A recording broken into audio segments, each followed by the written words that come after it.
అందరికీ meditation channel నుండి స్వాగతం సుస్వాగతం. అలాగే జూమ్ లో జాయిన్ అయిన ప్రతి ఒక్క ఆత్మస్వరూపానికి నా యొక్క ఆత్మ ప్రణామాలు, కృతజ్ఞతలు. రోజుకు ఒక మాస్టర్ ద్వారా ఎంతో చక్కటి జ్ఞానాన్ని అందుకుంటున్నాం మాస్టర్స్. అలాగే ఈ రోజు కూడా ఎంతో చక్కటి జ్ఞానాన్ని అందించడానికి మన జూమ్ సెక్షన్ కి విచ్చేసి ఉన్నారు రాజు మేడం గారు. మేడం గారు తీసుకున్న టాపిక్ వచ్చేసి గుణాలు కర్మలు. అదే అంటారు కదా మాస్టర్స్, మన గుణాలను బట్టి మనం ఏమైతే చేస్తున్నామో ఆ గుణానికి అనుకూలంగానే మన కర్మలు ఉంటాయని.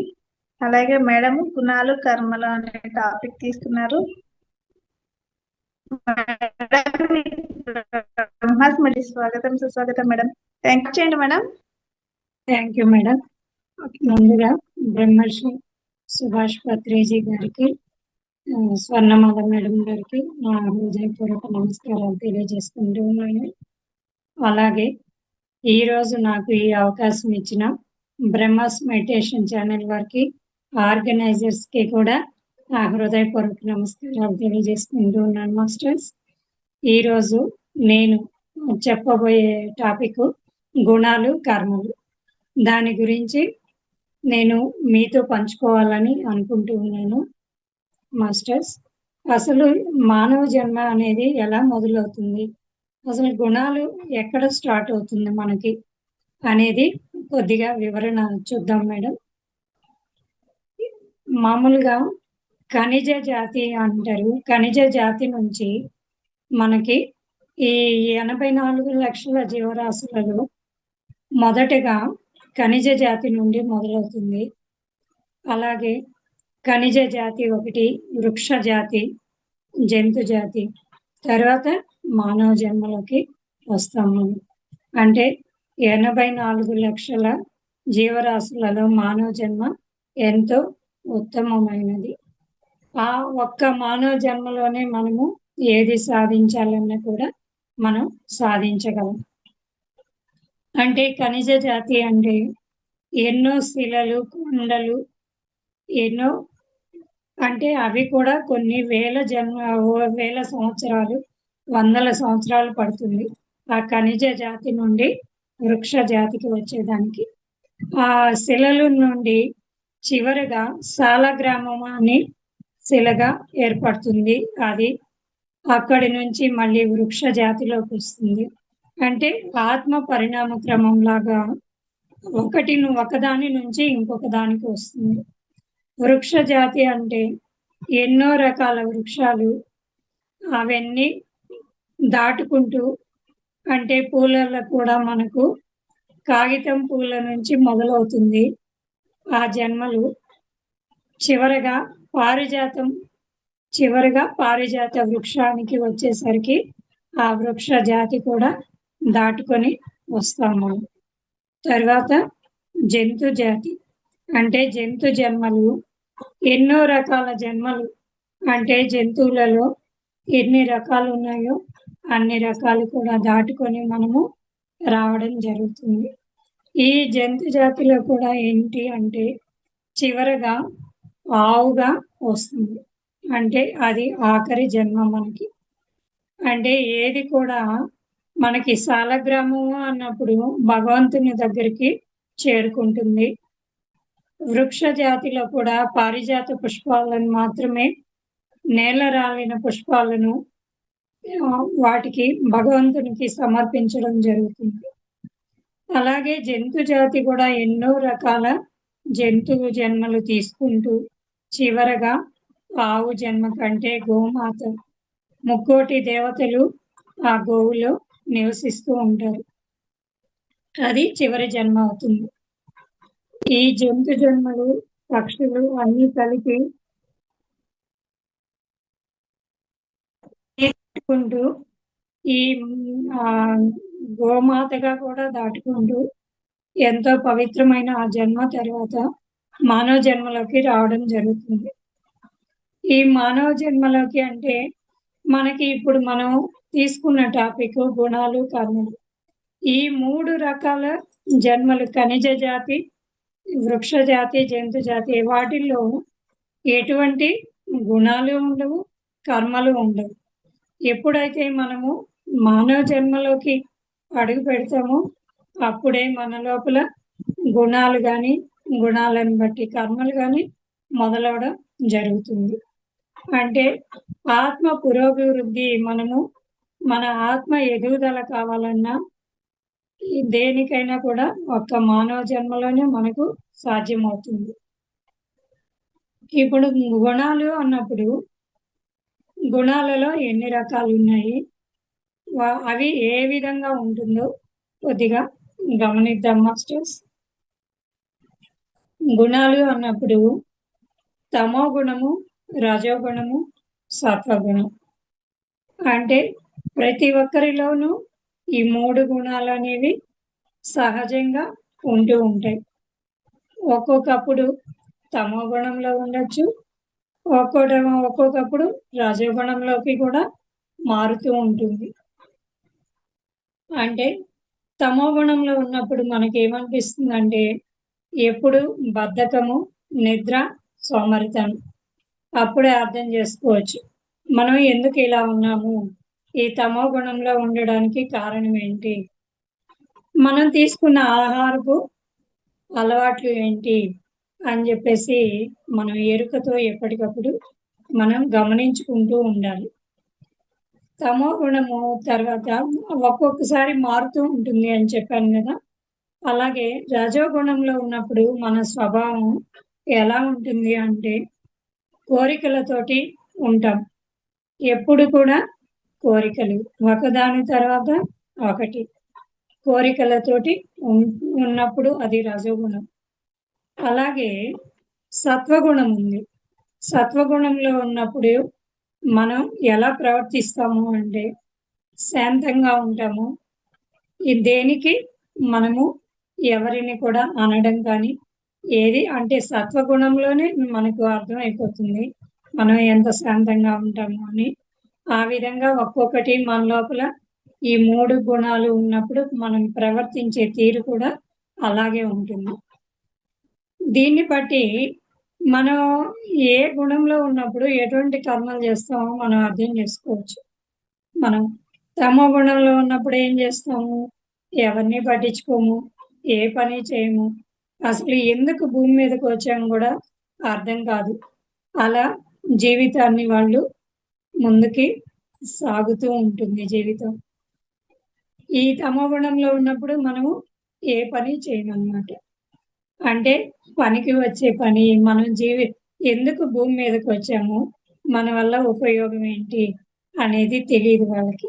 ఏదో తిన్నామా పడుకున్నామా తెల్లారిందా అన్నట్టుగా వాళ్ళ జీవితం అలా ఉంటుంది.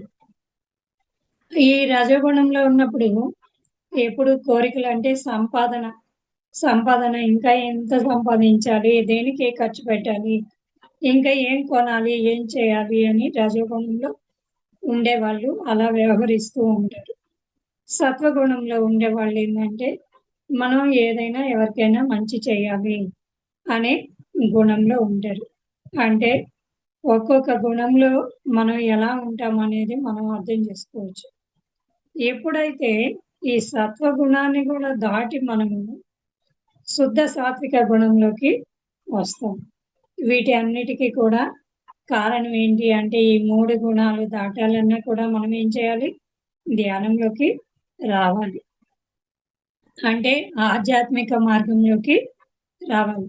ఆధ్యాత్మిక మార్గంలోకి ఎప్పుడైతే వస్తామో ఆ 3 గుణాలను మనము సులభంగా దాటడానికి మార్గం అన్నమాట. అంటే మనకి అప్పుడు ఎరుక అనేది వస్తుంది. ధ్యానం ఎప్పుడైతే చేస్తామో అప్పుడు మన లోపల ఎరుక కలుగుతుంది. అసలు మన జీవిత లక్ష్యం ఏంటి, మనం ఎందుకు వచ్చాము భూమి మీదకి, మనం ఏం చేస్తున్నాము అని చెప్పేది మనకి తెలుస్తూ ఉంటుంది. ఆధ్యాత్మికము అంటేనే ఆత్మ గురించి తెలుసుకోవడాన్ని ఆధ్యాత్మిక శాస్త్రం అంటారు. అంటే ఆత్మ జ్ఞానం అంటే మన ఆత్మ గురించి, అంటే ఆత్మకు జ్ఞానాన్ని అందిస్తూ ఉంటాం. ఏ విధంగా చేస్తూ ఉంటాం మనము, ధ్యానము, స్వాధ్యాయము, సజ్జన సాంగత్యం. మన గురువు గారు చెప్పిన ఈ 3 సూత్రాల ద్వారా మనము వీటిని దాటుకుంటూ ఉంటాం. ఎప్పుడైతే ఈ శుద్ధ సాత్విక గుణం కూడా దాటి నిర్గుణంలోకి వస్తామో అటువంటిప్పుడు వేటితోటి పని ఉండదు మనకి. నిర్గుణం అంటే గుణాలను అన్ని దాటి నిర్గుణ స్థితికి మనం వచ్చినది. అదే సచ్చిదానంద స్వరూపం. అదే ఎప్పుడు ఆనందంగా ఉండడం. అసలు ధ్యానం చేస్తేనే మానసిక ప్రశాంతత అనేది మనకి వస్తుంది అంటారు. ధ్యానంలోకి ఎందుకు రావాలి అంటారు. ఎందుకు రావాలి అంటే మనకి ప్రశాంతత కావాలి. చాలా మంది అంటారు మామూలుగా ధ్యానంలోకి రమ్మంటే మేము ఇప్పుడు ప్రశాంతంగానే ఉన్నాం కదా, ఎందుకు రావాలి ధ్యానంలోకి అంటారు. అన్నప్పుడు మనం ఏం చేస్తామంటే సముద్రంలో ఎప్పుడు మనము సముద్రానికి ఎప్పుడు వెళ్తూ ఉంటాం, ఏంటంటే ఎంజాయ్ చేస్తూ ఉంటాం. పిల్లలు కూడా ఎంతో సంతోషంగా ఉంటారు ఎప్పుడు నార్మల్గా ఉన్నప్పుడు. సముద్రంలో అలలు చూస్తూ ఉంటే ఎంతో సంతోషంగా ఉంటాం, ఎంజాయ్ చేస్తాం. అక్కడి నుంచి అసలు బయటికి రావడానికి ఉండదు. అదే కనుక సముద్రంలో ఆటుపోట్లు వస్తున్నాయి అంటే తుఫాను హెచ్చరిక చేస్తారు, ఎవరు సముద్రం దగ్గరికి పోవద్దు అని చెప్పి. అంటే బాగున్నప్పుడు మనం అందరము దగ్గరికి వెళ్ళాము. అదే కనుక అది ఆటుపోట్లు బాధలు కష్టాలు ఉన్నప్పుడు ఎవరు దగ్గరికి రారు. అంటే మానవ జీవితంలో కూడా అలాంటిదే. ఈ ఆటుపోట్లను మనం తట్టుకోవాలి అంటే ధ్యానం చేసుకోవాలి. ధ్యానం అంటే మనకి దేనినైనా తట్టుకునే శక్తి మనకి వస్తుంది. ఎవరు ఉన్నా ఎవరు లేకపోయినా కూడా మనకి ఆత్మస్థైర్యం వస్తుంది. అంటే ఇవన్నీ కూడా మనకి దేని వల్ల వస్తుందంటే ధ్యానం వల్ల ఈ 3 గుణాలను దాటడానికి వీలవుతుంది అని దీని ద్వారా మనం తెలుసుకోవచ్చు. సరే, మనం ఇప్పుడు కర్మలు అంటాము. కర్మలు అంటే మనము భూమి మీదకి వచ్చేటప్పుడు చెప్పాను కదా, మిగతా జాతుల్లో వేటిల్లో కర్మలు ఉండవు. ఒక్క మానవ జన్మ మొదలు పెట్టిన తర్వాతే కర్మలు మొదలవుతాయి. ఆ కర్మలు ఏంటి అంటే పాప కర్మలు, పుణ్యకర్మలు. అసలు ఏ కర్మలు లేకపోతే మనం అసలు భూమి మీదకి రావడానికి ఏమీ అవసరం ఉండదు. అంటే ఏదో ఒకటి నేర్చుకోవడానికి మనం భూమి మీదకి వస్తాం. అంటే ఈ భూమి అనేది ఒక పాఠశాల లాంటిది నేర్చుకోవడానికి. అంటే జన్మ పరంపర మనం ఒక్కొక్క జన్మలో కొద్దిగా ఎదుగుతూ ఉంటాం అన్నమాట. అలాగే ఫస్ట్ మానవ జన్మలో వచ్చినప్పుడు వాళ్ళకి ఎటువంటివి గుణాలు అవి కర్మలు ఉండవు. ఎందుకంటే జంతు జాతిలో నుంచి వస్తాయి కాబట్టి అప్పుడే స్టార్ట్ అవుతుంది మనకి కర్మలు అనేవి స్టార్ట్ అవుతుంది. అంటే ఏదో ఒకటి మనము తెలుసో తెలియక చేయడము. అప్పుడు ఏంటి అంటే ఫస్ట్ మొదటి జన్మలో ఏమీ తెలియదు వాళ్ళు, ఏదో పుట్టామా పెరిగామా అన్నట్టు వాళ్ళ జీవితం అలా అవుతుంది. క్రమేపీ జన్మలు పెరిగే కొద్దీ కూడా మనం తెలుసో తెలియకో ఎన్నో చేస్తూ ఉంటాం. ఆ బ్యాలెన్స్లన్నీ కూడా మనము వెళ్ళినప్పుడు తిరిగి మళ్ళా జన్మ తీసుకునేటప్పుడు వాటిని తీసుకురావడం జరుగుతుంది. వాటిల్ని సంచిత కర్మలు అంటారు. అంటే సంచిత కర్మలు అంటే మనకి పాప కర్మలు, పుణ్యకర్మలు వచ్చేటప్పుడు మనం తీసుకురావడం జరుగుతుంది. తర్వాత అంటే వాటిల్ని ప్రారబ్ధ కర్మలు అని కూడా అంటారు.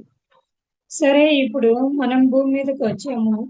వచ్చినప్పుడు ఇవన్నీ కూడా బ్యాలెన్స్ పూర్తి చేసుకుని వెళ్ళాలి. కానీ మనం ఏం చేస్తామంటే మళ్ళీ కొంచెం కర్మలు యాడ్ చేసుకుంటూ ఉంటాం. వాటిని మళ్ళీ మన అకౌంట్లో వచ్చే వాటిని ఆగామి కర్మలు అంటారు. ఆగామి కర్మలు అంటే ఈ జన్మలో మళ్ళీ మనం తెచ్చుకున్న కర్మలు. అసలే మనం 2 సంచులు తెచ్చుకున్నాం. ఏంటి? పుణ్యకర్మలు, పాపకర్మలు. అది కూడా కాకుండా మళ్ళా ఆగామి కర్మలు కూడా మనం యాడ్ చేసుకున్నాం. అంటే ఇప్పుడు మనం ధ్యానంలోకి వచ్చినప్పుడు ఏమవుతుంది అంటే ఈ కర్మలు అన్నీ దగ్ధమవుతాయి. అంటే ఉద్ధరేదాత్మనాత్మానం, ఎవరి ఆత్మని వాళ్ళు ఉద్ధరించుకోవాలి.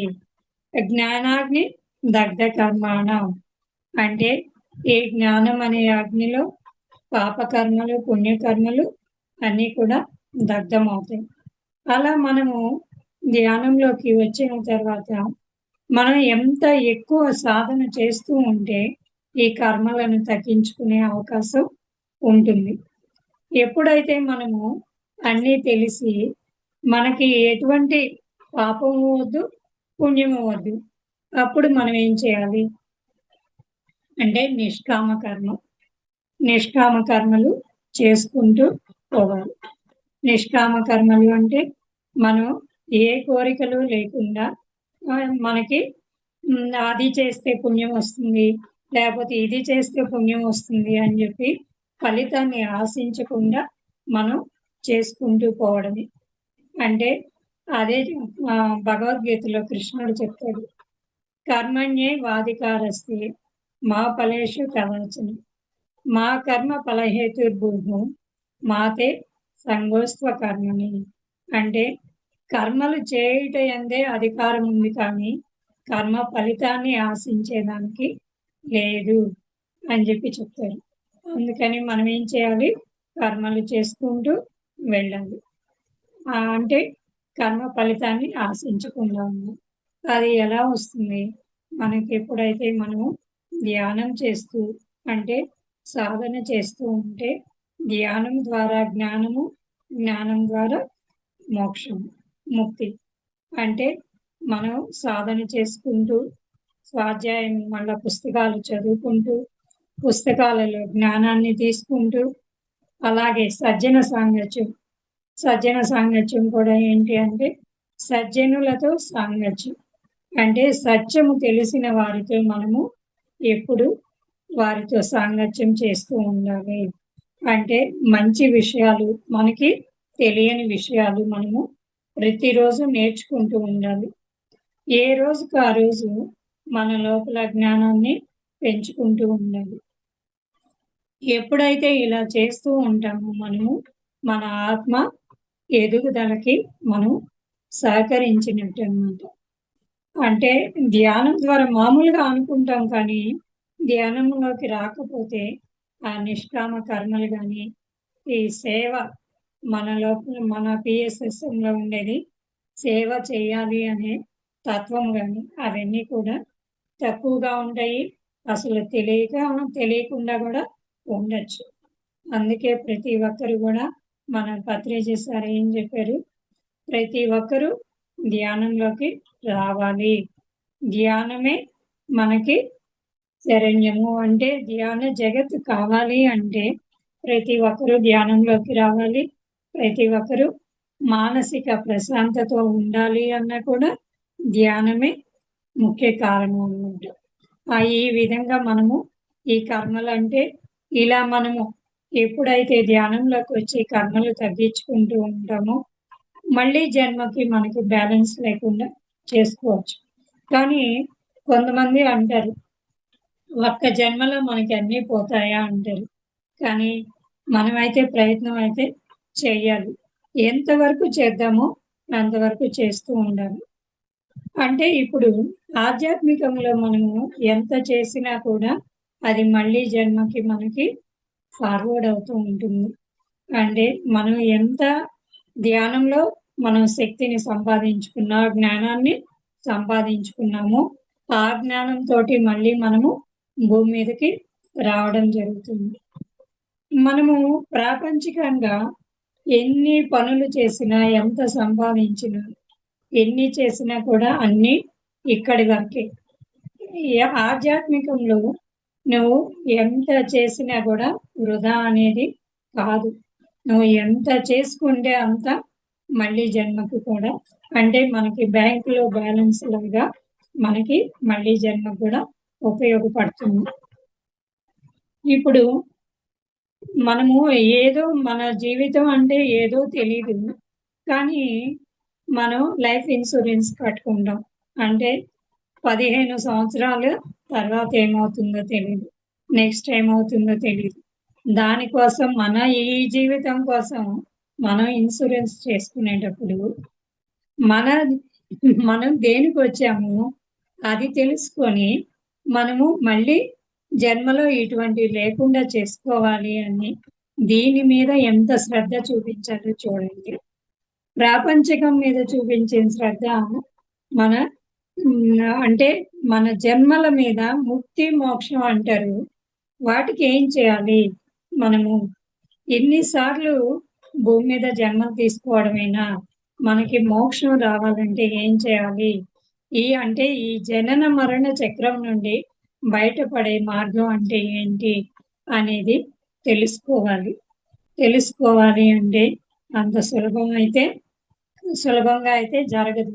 కానీ ఏంటి అంటే మనం సాధన చేయాలి. ఎప్పుడైనా కూడా సాధనమున పనులు సమకూరు ధరలున్న మనం సాధన చేస్తూ ఉన్నప్పుడు దానికి ఆటోమేటిక్గా మనకి విశ్వం సహకరిస్తుంది. అంటే మనం ధ్యానం చేస్తేనే విశ్వంతో కనెక్ట్ అయినట్టు. ఆత్మ పరమాత్మతో అనుసంధానం. అదే అంటాం మనం. ఏమంటాము? శ్వాస మీద ధ్యాసం. మన శ్వాస ఎక్కడ ఉండాలి? మన ఆత్మతోటి పరమాత్మ కలయిక. అంటే ఎరుకతో మన శ్వాసను మనము గమనించాలి అని చెప్పి చెప్తారన్నమాట. అలా సాధన చేసుకుంటూ అంటే మనకి జీవిత లక్ష్యం అనేది మనకి ఎప్పుడు తెలుస్తుంది అంటే మనము పుట్టినప్పటి నుంచి జన్మ తీసుకున్నప్పటి నుంచి మనం ఎన్నో సంవత్సరాలు ప్రాపంచికంగానే గడుపుతూ ఉంటాం. ఎందుకు వచ్చామో తెలీదు, ఏం చేస్తున్నామో తెలీదు. మన సంపాదన ఏంటి? మన పిల్లలు చదువులు, ఉద్యోగాలు, మళ్ళీ పెళ్లి చేసుకోవడం, పిల్లలు కనడం, దీంతోటి మనకి సరిపోతుంది. కానీ అది మనకి ఏమీ తెలియకుండా గడిపేయడం అన్నమాట. ఎప్పుడైతే మనం ఆధ్యాత్మికంలోకి వస్తామో అదే మన జీవిత లక్ష్యం అని మనం తెలుసుకోవాలి. అంటే ఇంకా ఈ జీవితం దీనికి అంకితం, ఈ మార్గంలోని ముందుకి వెళ్ళాలి అని మనం నిర్ణయించుకోవాలి. అంటే అప్పుడే మనకి అర్థమవుతుంది. అప్పటి వరకు మనం చేసిందంతా ఏమీ ఉండదన్నమాట. అంటే ఈ ప్రాపంచికంలో ఎన్ని సంవత్సరాలు గడిచినా కూడా లాభం లేదు. ఇక్కడే వదిలేసి వెళ్ళిపోవడం. ఆధ్యాత్మికంలో ఎప్పుడైతే మనం చేస్తామో అదే మనతోటి వస్తుంది. ఇలాగే మనము అదే చూసాము. ఇప్పుడు 3 గుణాలు అన్నాం కదా మనము. తమో గుణం, రజోగుణం, సత్వగుణం. మనం తమో గుణానికి మనం ఏం చేస్తాం అంటే కుంభకర్ణుడికి ఉదాహరణ చెప్తాం మనం. కుంభకర్ణుడు ఏమైంది? ఎప్పుడు 6 నెలలు నిద్ర, 6 నెలలు తిండి, అంటే ఇంకోటి లేదు. తమో గుణం చెప్పాలి అంటే కుంభకర్ణుడు ఉదాహరణ చెప్తాము. రావణాసురుని చెప్పాలి అంటే మనము రజోగుణం అంటాం. రజోగుణంతో ఆయన ఎంతో సంపాదన ఉంది, కానీ కోరికలతోటి ఆయన జీవితం వృధా అయిపోయింది. ఎంతో జ్ఞానవంతుడు రావణాసురుడు, కానీ ఆయన చివరికి ఏమైంది? మోహంతో ఆయన జీవితమే అంతమైంది. అంటే రావణాసురుడు, ఈ విభీషణుడు, కుంభకర్ణుడు వాళ్ళు ఒక్కొక్కరు 1000 సంవత్సరాలు తపస్సు చేశారు, కానీ లాభం లేదు. ఒక్కొక్కరు ఒక్కో గుణం వల్ల వాళ్ళు సంపాదించిన తపశక్తి అంతా వృధా అయిపోయింది. అలాగే విభీషణుడు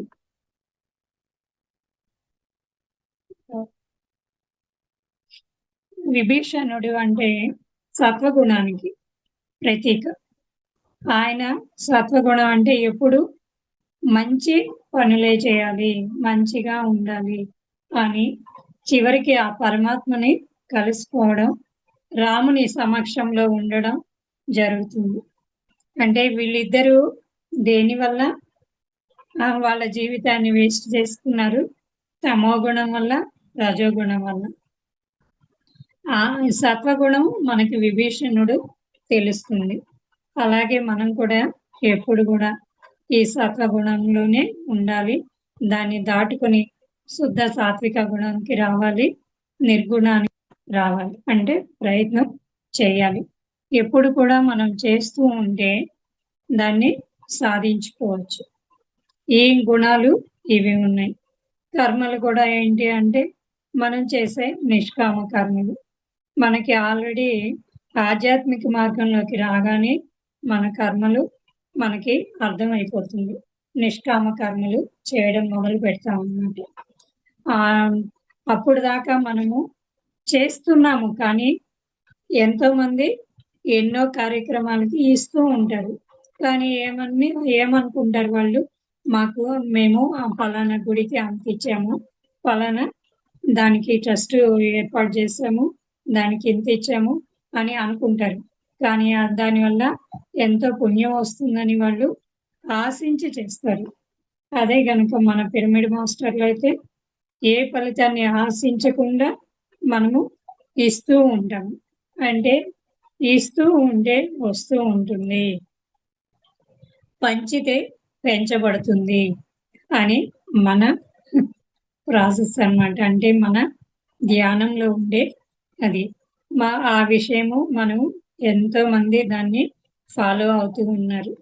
పంచితే పెంచబడుతుంది అని చెప్పి. ఇప్పుడు మనము ఎలా అంటే ఒక వడ్ల బస్తా ఉందనుకోండి, ధాన్యం బస్తా, అది ఇంట్లో పెట్టుకుని రోజు చూసుకుంటూ ఉన్నామనుకో 10 బస్తాలు ధాన్యం అవుతుందా? కాదు. ఎప్పుడు అవుతుంది? అది ఎప్పుడైతే మనం పొలంలో విత్తనాలుగా మనం ఎప్పుడైతే చల్లుతామో అప్పుడు మనకి 10 బస్తాల ధాన్యం అనేది వస్తూ ఉంటుంది.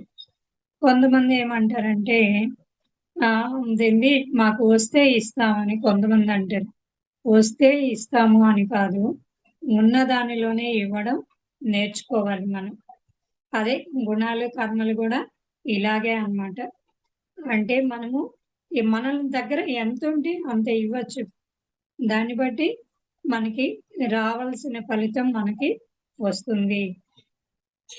ఈ విధంగానే మేము మామూలుగా ఏమంటారంటే మనకు వచ్చే పర్సంటేజ్, మనకు వచ్చే సంపాదనలో 100కి 10% మనము విశ్వ కళ్యాణానికి ఉపయోగించాలి అని చెప్పి అంటూ ఉంటారు.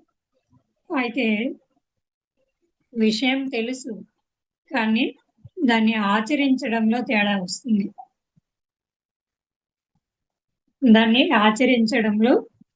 వస్తుంది. చెప్పడం సులభమే, కానీ ఆచరించేటప్పుడే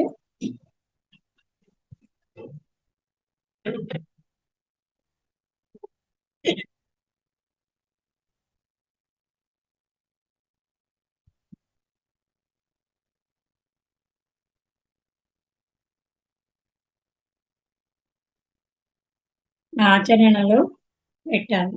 ఎప్పుడైతే మనము విన్న విషయాలని ఎప్పుడైనా మనం ఒక విషయం ఆచరించి ఎప్పుడైతే మనం చెప్పగలమో అప్పుడే దానికి ఎదుటి మనిషిలో వాళ్ళకి మనం అంటే వాక్ శక్తి అంటాం కదా, అటువంటప్పుడు వాళ్ళకి బాగా అర్థం అవుతుంది అన్నమాట. మనం ఊరికే చదివి చెప్పడం వేరే, మన అనుభవాలు మనం అనుభవించి చెప్పడం వేరే.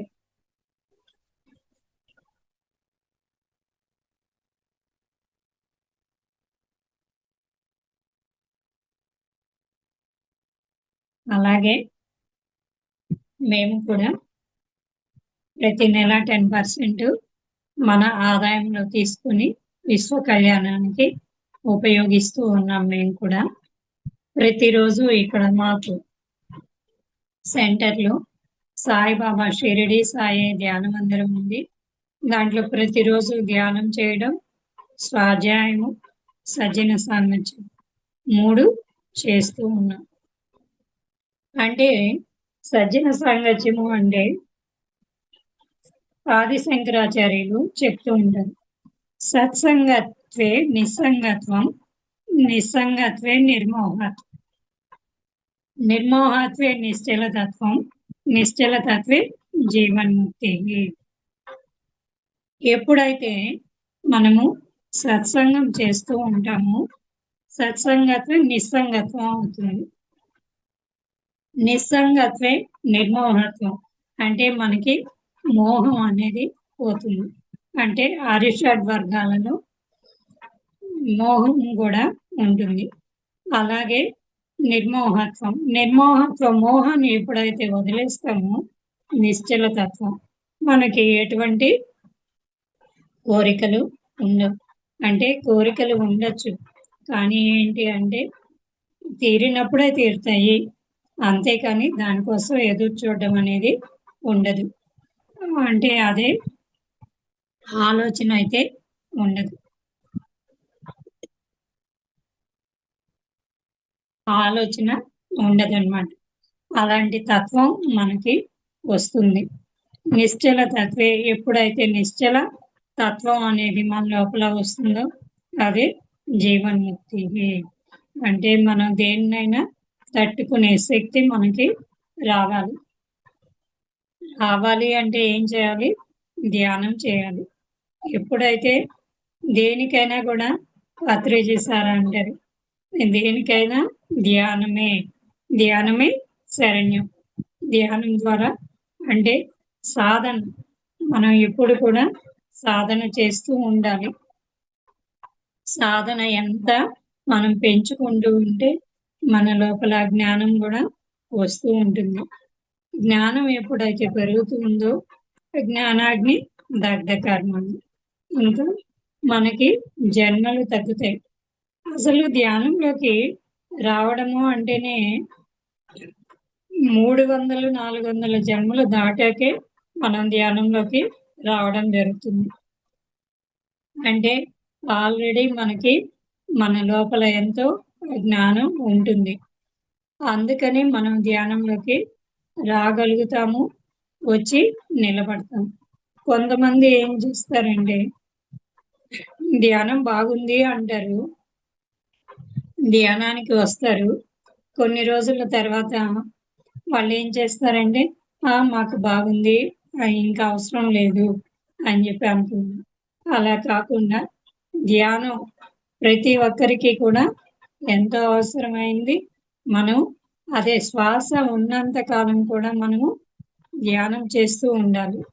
అందుకే సారు 5 సంవత్సరంల నుంచి ముసలి వాళ్ళ వరకు ధ్యానాన్ని చేయమంటారు. ఎందుకు? ఈ ఆత్మ పరిణామ క్రమంలో మనం దీన్ని ఆత్మ పురోభివృద్ధి సాధించడానికి, ఉద్ధరేదాత్మనాత్మను, మన ఆత్మను ఉద్ధరించుకోవడానికి, మన జీవితం జీవించినంత కాలం కూడా హాయిగా ఆనందంగా జీవించడానికి అన్నిటికీ మూల కారణం ధ్యానం. మనకి అసలు ఫస్ట్ మనం పుట్టినప్పుడు వాళ్ళకి ఏ కర్మలు ఉండవు. పిల్లలకి అంటే వాళ్ళకి మనసు పుట్టిన తర్వాతే వాళ్ళకి మనసు ఏర్పడుతుంది. అప్పటి వరకు కూడా 5 సంవత్సరాల వరకు వాళ్ళకి ఏమీ తెలియదు. తెలిసినా మనం ఏదైనా చెప్పినా కూడా వాళ్ళు మర్చిపోతూ ఉంటారు. అంటే వాళ్ళకి మనసు బుద్ధి అనేది ఒకదాని తర్వాత ఒకటి ఏర్పడడం జరుగుతుంది. అప్పటి వరకు అదే అంటారు పిల్లలు దైవంతో సమానము అంటాం. మనమందరం కూడా దివ్యాత్మ స్వరూపులం. 5 సంవత్సరాల వరకు ఏమీ తెలియకుండా వాళ్ళకి పెరుగుతారన్నమాట. తర్వాత ఏంటి అంటే నేను నాది అనేది తెలుస్తుంది. అంటే మనము ప్రాపంచికంలో ఉన్నప్పుడు వాళ్ళు ఏంటి అంటే మనల్ని చూసి నేర్చుకుంటూ ఉంటారు వాళ్ళు. అప్పుడు మనసు ఏర్పడిన తర్వాత బుద్ధి, అక్కడి నుంచే మనకి కర్మలు ఇవన్నీ ఏర్పడుతుంటాయి. అంటే తెచ్చుకున్న సంచిత కర్మలు అయితే ఉంటాయి. అప్పటి నుంచి వాళ్ళు మళ్ళా ఈ ఆగామి కర్మలు తోడవడం అంటే పిల్లలు ఎదిగే కొద్దీ వాళ్ళు చేసేవి యాడ్ అవుతూ ఉంటాయి. అప్పటి వరకు అయితే వాళ్ళలో ఏవి ఉండవు, స్వచ్ఛంగా ఉంటారు పిల్లలు, ఎంతో ఉంటారు. అయితే ఎప్పుడైనా సరే జీవితంలో టర్నింగ్ పాయింట్ అనేది ఉంటుంది.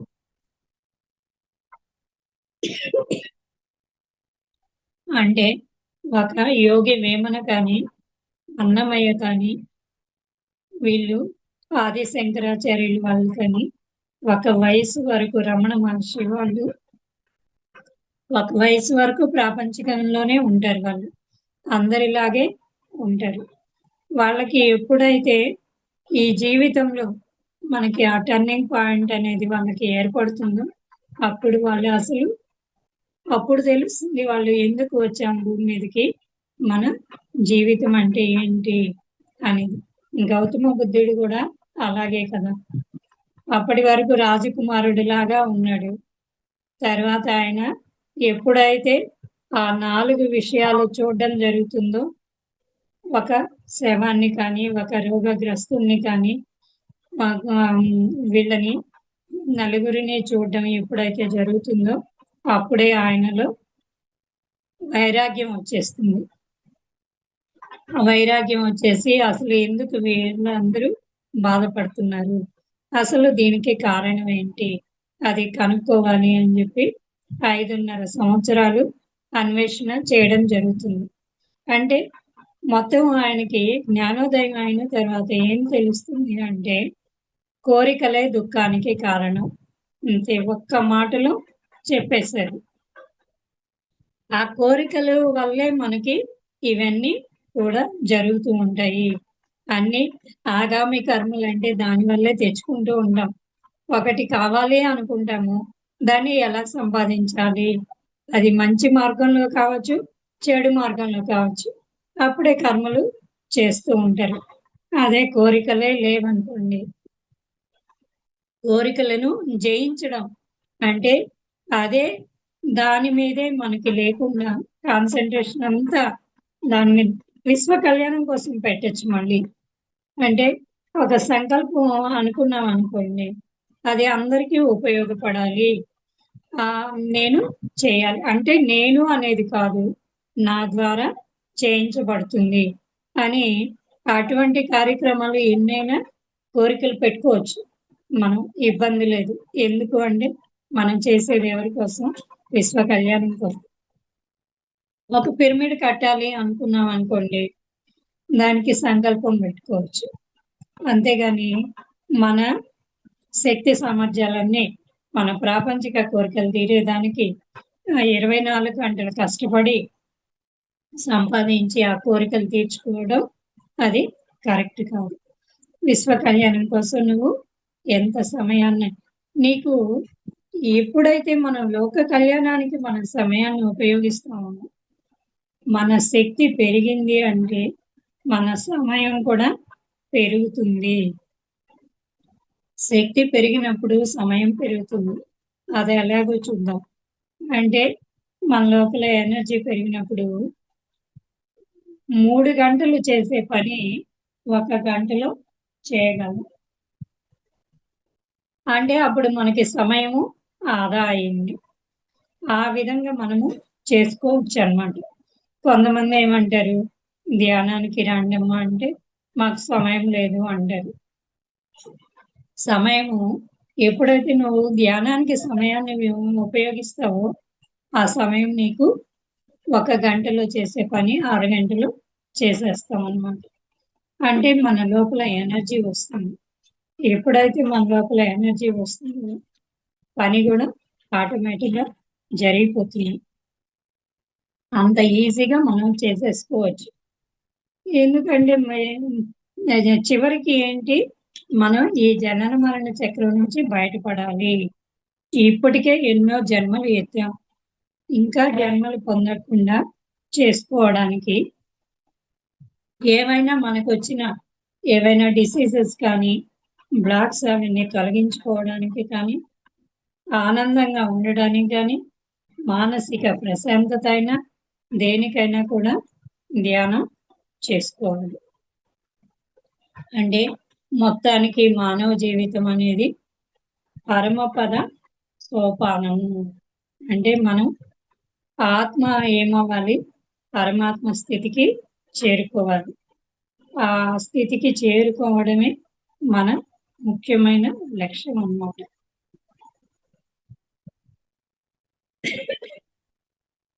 నేను కూడా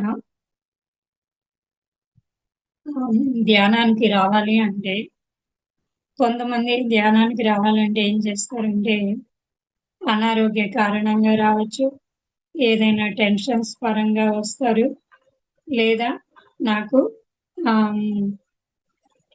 ఫైనాన్షియల్ ప్రాబ్లమ్స్ అయినా ఉండొచ్చు, లేదా నేనెవరో తెలుసుకోవాలి అనే విషయంతోనైనా కూడా ధ్యానంలోకి వస్తూ ఉంటారు. నేనైతే అనారోగ్య సమస్యతోటి ధ్యానంలోకి రావడం జరిగింది. ధ్యానంలోకి వస్తే తగ్గుతుంది అనే దాంతో ధ్యానంలోకి రావడం జరిగింది. జాయింట్ పెయిన్స్ అని చెప్పేసి కీళ్ళ వాతం అని ఉండింది. ఆ అనారోగ్య సమస్య ధ్యానంలోకి రావడం, వచ్చిన నెల రోజుల లోపలే దాన్ని తగ్గించుకోవడం జరిగింది. అప్పుడే మనకి ధ్యానం విలువ తెలిసింది. ఇంకా ఏదైనా కూడా మన జీవితం ధ్యానానికే అంకితం. అంటే మనం ఏం చేయాలి, ఇంకా ఏం చేయాలి, ఏ రోజుకి ఆ రోజు కూడా ధ్యానానికి చూసుకుంటూ ఉండాలి. మేము కూడా అలాగే ధ్యానం అందరికీ రోజు చెప్పడం, ధ్యాన ప్రచారం చేయడం, సజ్జన సాంగత్యం, ఈ డొనేషన్స్, ఈ 10% మనకి వచ్చిన సంపాదనలు 10% ఇవ్వడం, పిరమిడ్ కట్టాలని సంకల్పం పెట్టుకున్నాము. ఆ సంకల్పానికి సంకల్ప ధ్యానాలు చేయడం జరుగుతుంది. ప్రతి నెల పౌర్ణమికి కూడా 3 గంటలు ధ్యానం, ఉదయం 10 గంటల నుంచి మధ్యాహ్నం 1 గంట వరకు 3 గంటలు ధ్యానం చేయడం, పౌర్ణమి, అమావాస్య ధ్యానాలు. అలాగే ఇంకా ప్రతి నెల ఒక ఆదివారం, లాస్ట్ ఆదివారం ఫుల్ డే క్లాస్ పెట్టుకోవడం, అవన్నీ కార్యక్రమాలు చేస్తూ ఉన్నాము. బుక్స్ చదవడం, ఎప్పటికప్పుడు మనము ఎదుగుదల ఉండాలి. ప్రతి సంవత్సరానికి ఏం చేస్తున్నాము అని ముందుకు వెళ్తూ ఉన్నాము.